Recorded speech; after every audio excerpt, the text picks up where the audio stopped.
Riv mentioned the fact about the Ravens earlier that they're a team, when they've been healthy, they've made the playoffs. The same can be said for the Cincinnati Bengals. Because when they've been healthy, they have made the playoffs. Last season, Joe Burrow was not healthy. He was starting to find his stride after like week 5. Week 5 and on, he had 13 touchdowns, 4 interceptions, 106.5 passer rating, 73% completion percentage. I mean, to the point that Joe Burrow was playing so well and the Bengals were playing so well that despite their deficiencies at that point in time, they were being taken seriously as a contender because of how great they played. They beat the 49ers and they beat the Bills. They had a great stretch of games. But when we predict them, we kind of have to go into it with an open mind that they will be healthy. And I don't think my prediction changes on them much when I talk about ceiling or floor, because they have one of the easiest schedules in the NFL. And this is the only team that, as of today, I feel confident in their record. I think they will be an 11-6 team. Okay. I think they will. 11-6 is my record for them. Could they win more? Yes. But I even with their schedule being pretty easy. You're excited about it, aren't you? They have some tough opponents. I'm excited for it. There's tough matchups in there for sure. That who they? For me, that's why I'm doing it. But I look at their schedule. The only tough opponents they have, the Chiefs. You want to just predict right now? We could. Let's do it. I got you. But the Chiefs, the Ravens twice, the Browns twice, the Steelers twice, and the Cowboys. That's their only tough games. Terrible. It's in division in the Chiefs and Cowboys. We gotta stop throwing the Cowboys. I would say Cowboys is a winnable hard game. It's like one of those, Yes. If I were to play, you don't know who you're going to team, get that day. Which Cowboys team? It's just when projecting the Bengals, how I look at it is that a lot of things need to go right for them. They lost DJ Reader and Jesse Bates in back-to-back off seasons. They were 32nd in an explosive play rate last season. The secondary struggled. They did improve by bringing in safeties, Von Bell and Geno Stone. But this was a secondary that allowed the NFL's most yards per play and most passing yards per attempt. And they were 23rd in pass rush win rate and 26th in run stop win rate. They lost their best run stopper in Reader, and Trey Hendrickson is their only pass rusher. Yeah, line's butt. Even though in 2021, people say the defense was a big part of their run, and it was, definitely.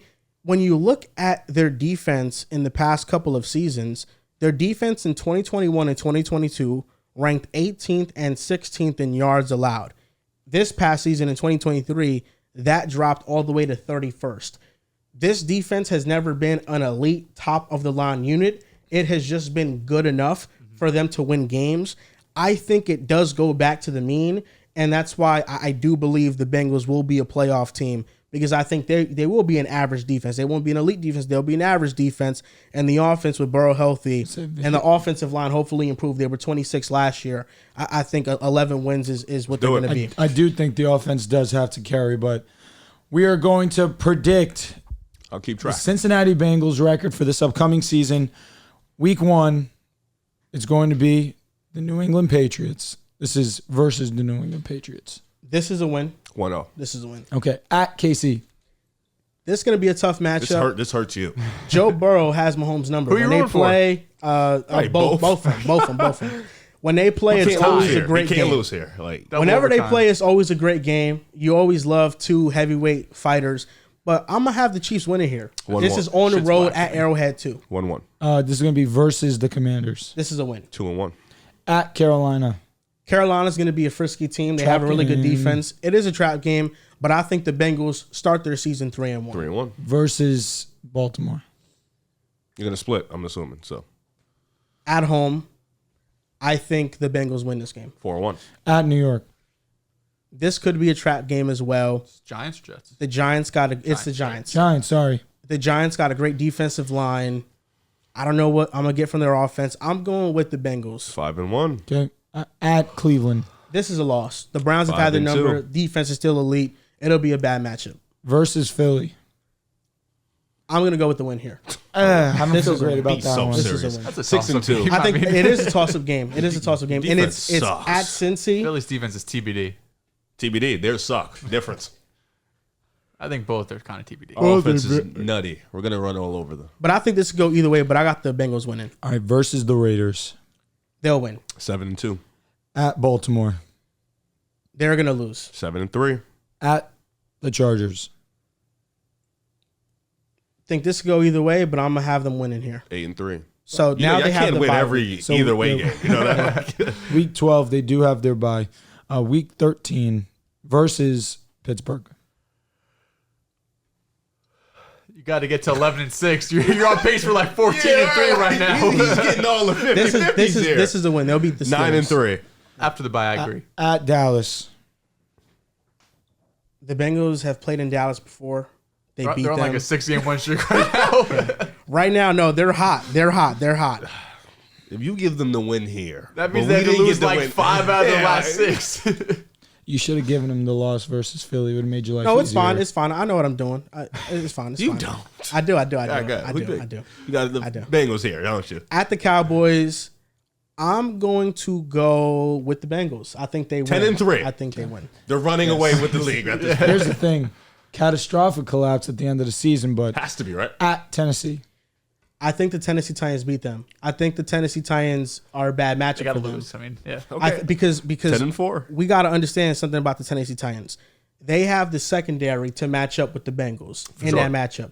Jeffrey Simmons on that interior is going to cause havoc. They have a very good defensive line. When they played the Bengals this past season, they embarrassed them flat out. We had conversations about Joe Burrow not being the same and being washed after that game. He played so terribly.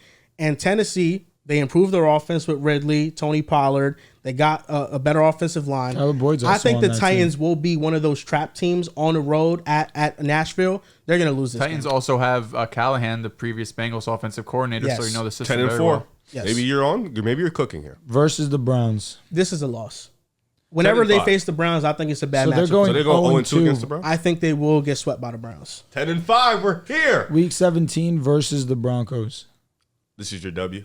It's got to be. This is a win. 11-5. And then at Pittsburgh.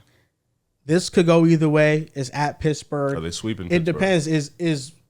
Are the Bengals fighting for a playoff spot? Or are they not? Are they fighting for the division crown? I would believe at 11 wins they are. Yep. So if they are and they got their guys out there, I think they beat the Steelers 12-5. But amidst this record prediction, I had them beating the Eagles, right? All the Cowboys? 50-50 games you have them winning. And the Cowboys. They will lose one of those two. And it'll probably be against the Philadelphia Eagles. Even though you picked So yes, so so this record prediction 12-5. I respect but it. I got them at 11-6. But they could very well win 12 games. They could win both those can. games. They could because lose both we those just went games. through the schedule. Their schedule's not difficult. They have a lot of easy games. Like think about it. You're talking about facing the Commanders, Panthers, Giants, Raiders, the Chargers. They're more talented than the Titans. Even though I had them losing, they're more talented than the Broncos. They're more talented than, and then twice against the Steelers, they're more talented than. That's 9 of their 17 games where they're going to be flat out favorites in those games. Yeah, I'm with they you. have an easy schedule. They do. And the Bengals are, how do I say this? Not that they're opposite of Baltimore, because I think their floor, as long as Burrow is healthy, is still pretty safe, double-digit win team. But once we get into the playoffs, it hurts my heart to say this, but I just trust them more than Baltimore. I think offensively, their passing game is leaps and bounds refined. better than Baltimore. Joe Burrow, in my opinion, is just a better pocket passer than Lamar, better passer in general. They have better weapons. I think just offensive scheme, I like Todd Monk in there too, so I don't want to disrespect them. But then defensively, although they can have deficiencies, Lou Anarumo, he brings a lot of that to the table with his schemes, with his game plan week to week, especially in the playoffs. We see him, have game plans that give Mahomes issues sometimes, that have given, I guess, Derek Carr's and Ryan Tannehill some issues on those runs too. Even the Rams, that Rams game, that was a pretty low scoring game for a majority of it. And one of the bigger plays they had offensively was just a broken play to Jamar Chase. So even still, I think some of the issues they have defensively can be kind of, disguised by a great coach. And then offensively, as long as Joe Burrow's healthy, you have T. Higgins, who has had basically the same stat line since he's entered the NFL. He wants to get paid. So I think we're going to see the best version of T. Higgins. You did lose out on Tyler Boyd. We'll see if Jermaine Burton, someone they drafted in the 3rd round, who was fantastic at Alabama, just had some character issues, if he could step up, because they need a wide receiver 3 Mike just pretty hit me, too. desperately. Say it again. Mike Gesicki. Mike Gesicki, they picked up as tight ends. So, yeah, I mean, and you also picked up Zach Moss, who I know Joe Mixon is a hotter name, but I don't think that's a significant drop-off from Joe Mixon to Zach Moss if it's the same Zach Moss we're getting that we saw in Indy. Now, what does he look like with a full workload for 17 games? We don't know because there was only a handful of games when Jonathan Taylor was out. It's easy to look good in those first 4 or 5 games, but now when you get into week 13, 14, 15, and you've been getting 15 to 20 touches a game, do you still have that same sort of explosiveness, that same sort of efficiency? But you have to feel really good against about the Bengals. The only issue you have, or the only question, is Joe Burrow's health, because I think it's been multiple years now, whether, he's been starting off slow due to off-season injuries. He had surgery a couple years ago on his abdomen. He started off a bit slow. This season started off slow, then looked fantastic. Then he injures his wrist. Of course, he has the ACL injury going back to his rookie year. So the injuries starting to pile up for him. But as long as him and Jamar Chase are there, I feel very confident about this offense. And as long as Lou's their defensive coordinator, I feel pretty strong about them in the playoffs. I get that, but I do have my genuine concerns about this defensive line, particularly their run defense. Again, you mentioned losing DJ Reader to Detroit. You already weren't a great rush defense. Now you're really going to be in the trenches. I think secondary-wise, we're going to have to see. They lost to Uze, too. Yeah. To Tennessee. Facts. That's why Tennessee, honestly, I'm excited to talk about the South. I think that it's going to be a lot better than what people want to give the Tennessee Titans credit for. But this is going to have to be a backpack job by their offense, and I think that that's what we will see. I think that we can anticipate T to have his best year, but Jamar Chase is due to continue his dominance.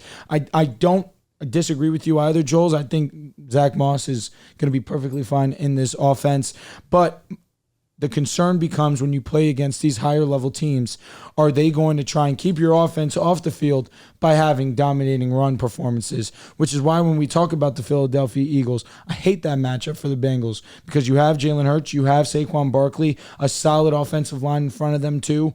They're going to get so much push that you keep the Bengals offense off the field, you win.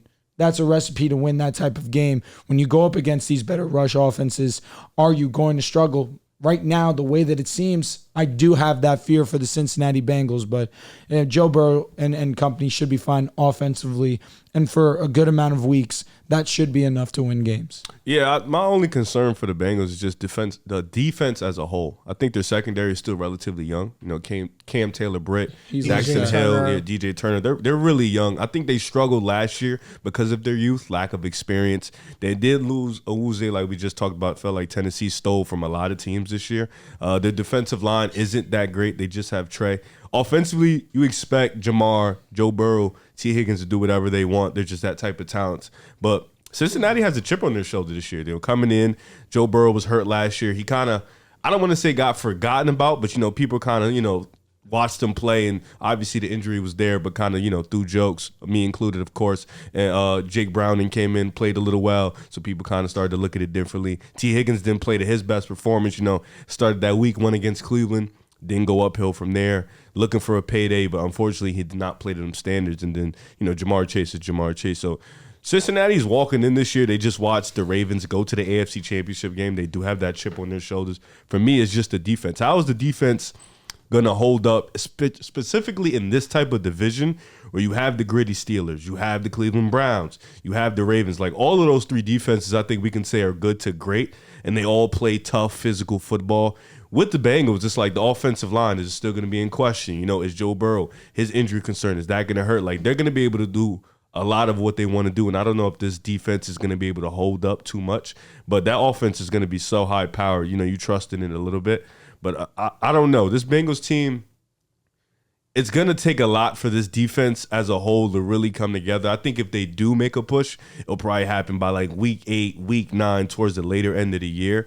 But with that schedule being as easy as it is, you kind of want that in a situation. But unfortunately, when a team has an easy schedule, it can kind of trick you into thinking they're better than what they actually are. But for the Bengals, they kind of need this type of easy schedule because their defense isn't what it is at this moment. And to Drew's point, all of those teams in the AFC North have great run games, or they're going to rely on the run game. We know Cleveland's going to run the ball a ton, even if Nick Chubb is out. We know the Steelers with Russell Wilson are going to rely on Najee Harris and Jalen Warren. And we know Baltimore is probably going to have a top 2 to 3 rushing attack in the league this upcoming year. So even in their own division, we could talk about their outside opponents maybe not being that difficult. 6 games. But when you have that 6 games, and then you also have tiebreakers. So they could have 11 wins going into week 18. Baltimore could have 12, but Baltimore has a better division record, so they got it locked up. Now they're playing to hopefully get that 5 seed in the wild card instead of 7, so you go up against, an easier opponent instead of like KC, who has the 2nd seed.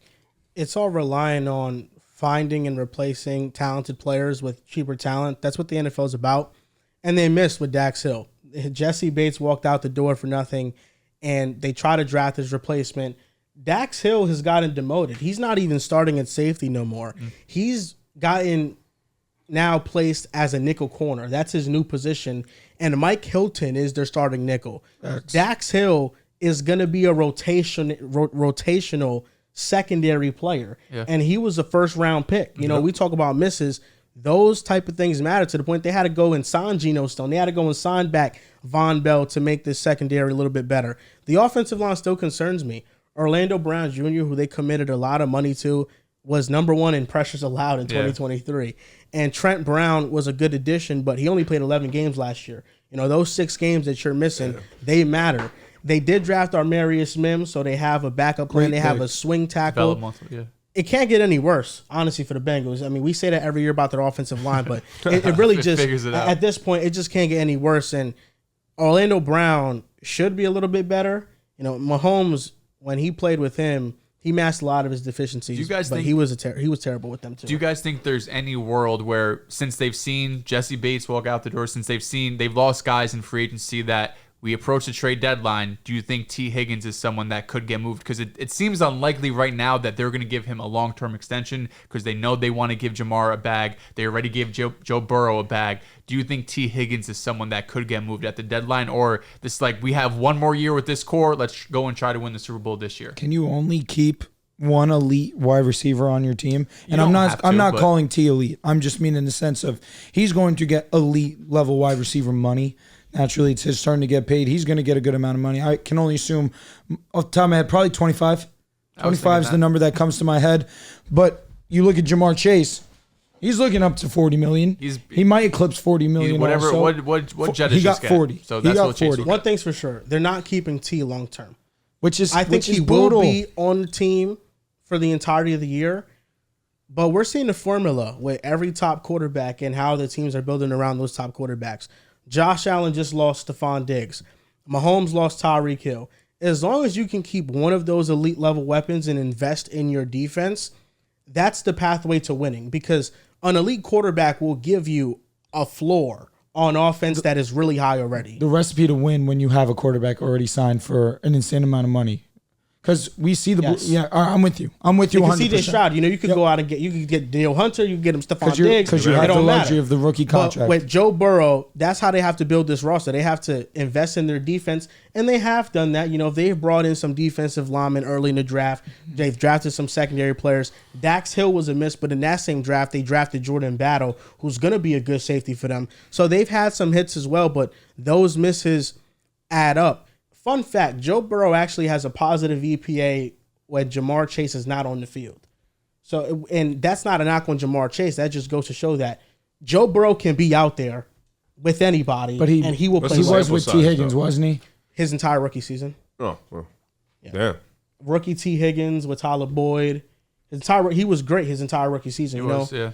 And I think if you're just removing T. Higgins and then having Jamar Chase, I think Jermaine Burton's really good too. He just has some off-the-field stuff that might derail his career, but if he stays on track, he's a very talented player. They're going to need him. They're good. And if they draft a day 2 wide receiver next draft, they are well-equipped to kind of just lose T. Higgins and still be fine on offense.